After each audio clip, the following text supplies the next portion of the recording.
9:30 बजे मुझे फ़ोन आया कि 2 बच्चों को स्पेशल सेल ने डिटेन कर लिया। तो एक का नाम जो है अम्मार यासिर है, दूसरे का नाम मोहम्मद वाजिद है। कहाँ रहने वाले? और दोनों ई ब्लॉक अबुल फजल में रह रहे थे। और ये लोग जो है राजस्थान में पढ़ते हैं, राजस्थान में जयपुर के अंदर ये वहाँ पर पढ़ते हैं, ग्लोबल टेक्नोलॉजी में पढ़ते हैं, टेक्नोलॉजी ऑफ इंडिया में पढ़ते हैं। वहाँ दोनों इंजीनियर हैं और ये दोनों बीटेक कर रहे हैं, मैकेनिकल इंजीनियर का फाइनल ईयर है इनका। और जो हम थाने जब मैं पहुंचा तो मुझे उन्होंने कहा कि भाई हमने डीडी एंट्री की। डीडी एंट्री मैंने देखी तो उसके अंदर इन दोनों का नाम नहीं था और उसमें इन्होंने कहा कि एक एफआईआर हुई है 2011 में जिसका नंबर है 56/11 और जो स्पेशल सेल थाने में है यानी कि उसके अंदर है और यूएपीए एक्ट में है, उसके जरिए इनको ले गए थे उस एफआईआर के पूछताछ के लिए। तो हमने ये कहा कि भाई ये जो खबर चल रही है मीडिया में जिसमें कहा जा रहा है कि ये आतंकी जो है मोदी को जो है हलाक करना चाहते थे, तो वो तो गलत है। जब ये एक एफआईआर 2011 की जो चल रही है उसके लिए इनको पूछताछ के लिए बुलाने ले गए थे, तो फिर वो मोदी वाली बात थी। तो इसके लिए मैंने डीडी एंट्री देखी, उसमें इनका नाम नहीं था।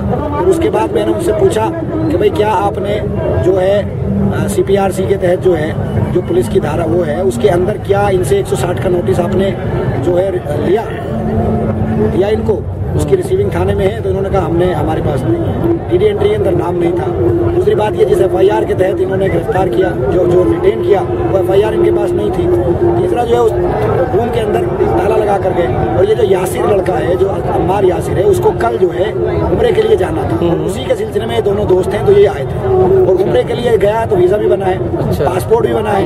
तो वो अगर ये वाकई 2011 में मुलविस था तो वहाँ से इंजीनियरिंग कैसे कर रहा था, और अगर इंजीनियरिंग कर रहा था तो इसका पासपोर्ट कैसे बन गया और फिर इसको जो है ये इसको वीजा कैसे मिल गया, सारी प्रॉपर्ली इंक्वायरी हुई होगी। तो जब मेरी एसीपी से बात हुई स्पेशल सेल के तो उसने कहा कि साहब हमने गिरफ्तार नहीं किया, डिटेन किया। मैंने कहा डिटेन किया, कितने घंटे पूछताछ हुई? तो अभी तक पूछताछ ही हो रही है। हमारा मुतालबा सिर्फ इतना सा है कि अगर ये मुलविस हैं, कोई सबूत आपके पास है तो आप उस केस को दिखाओ क्या है, और अगर ये मुलविस नहीं है, आप पूछताछ के लिए ले गए हो, इनोसेंट है, तो आप इनको छोड़ दो और वो जो सबूत जो सारे हैं डीडी एंट्री की कॉपी हमें दे दो, उस एफआईआर की कॉपी दे दो और 160 का नोटिस की कॉपी भी हमें दे दो। तो वो उस मुतालबे को लेकर हम यहाँ बैठे हैं। अभी यहाँ डीसीपी आए थे, उन्होंने कहा स्पेशल सेल में क्या बोल रहे हैं? डीसीपी बोल रहे हैं कि स्पेशल सेल में हमारी बात हुई है, ये चारों डॉक्यूमेंट्स तो आपको हम दे रहे हैं और उन दोनों को भी हम 2 घंटे के अंदर अंदर छोड़ देंगे। आप लोग पूछा है तो मीडिया में स्टेटमेंट दे दिया था इसका बारे में, मोदी का अटैक करने की लगती है मोदी पे अटैक, ये तो एक प्री प्लान गेम है और आईबी और स्पेशल सेल बाकायदा इसको जो है मीडिया की मोदी की अच्छी छवि करने के लिए सब ये चला रहा है। मोदी को ये इस मुल्क का यानी कि देशभक्त बनाने में लगे हैं और उसकी छवि कम्युनल मतलब बंटवारा हो जाए, बड़ी जो लार्ज है वो अलग हो जाए, हिंदूज अलग हो जाए और मुस्लिम अलग हो जाए, ये एक साजिश है। और उस आदमी के वो उसके संपत्ति आ जाए, क्योंकि आज उसकी इमेज एक जालिम की इमेज है।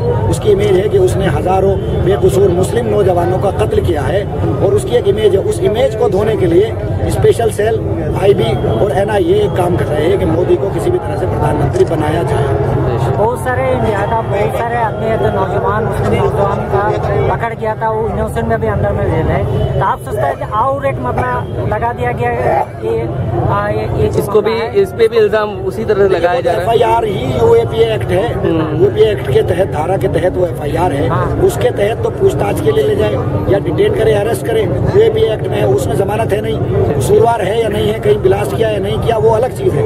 यूएपीए एक्ट को हम हटाने की बात ही सिर्फ इसलिए कर रहे हैं कि उसके तहत जो भी आता है उसमें जमानत नहीं मिलती, कसूरवार है या नहीं है तो बाद में साबित होगा। तो आप क्या डिमांड किया डीसीपी का साथ?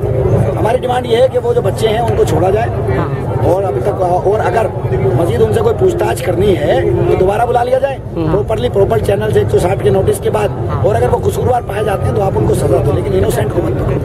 ये डीसीपी कह गए हैं कि हमारा बात हो गई है और मैं वादा करके वो गए हैं। इसी बुनियाद पर हमने एक रोड जो है खुलवाया, उन्होंने कहा कि 2 घंटे हमें दे दीजिए, 2 घंटे के लिए वो रोड हमने जो है खोल दिया है। अगर वो नहीं छोड़ते फिर ब्लॉक कर देंगे। ये प्रोटेस्ट किसकी तरफ से है?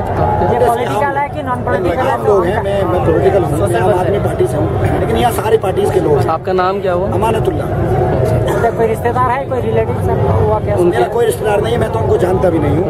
वो पड़ोसी बिहार के, वो गया के और धनबाद का रहने वाला है लड़का।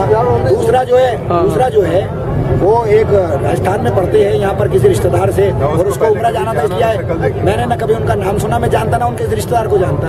मुझे खबर मिली को पड़ोसी ने उनके बताई, और वो जिनके यहाँ आया था वो इलाके का है, वो मुझे जानता है, वो मेरे पास आया और उससे जाहिर हुआ कि इनोसेंट है। जो थ्योरी है उससे लगा के इनोसेंट है। आप बहुत दिन से उस लड़का को देख रहे हैं, ऐसे कोई ये नहीं है कि अच्छा आदमी है क्या? जो लड़का जिसके पास वो आए थे वो ठीक है, मतलब कोई भी कुछ नहीं, उसका विरोध तो अगर होता तो ये गिरफ्तार कर लेते ना, अभी तक उससे पूछताछ कर रहे हैं, डिटेन किया हुआ है। अगर उसका कितने बजे उसे डिटेन किया उन लोगों को? ये 7 बजे सुबह 7। मोहल्ला में इनको कंप्लेन नहीं था, लेकिन पुलिस भी पकड़ कुछ नहीं। ओके।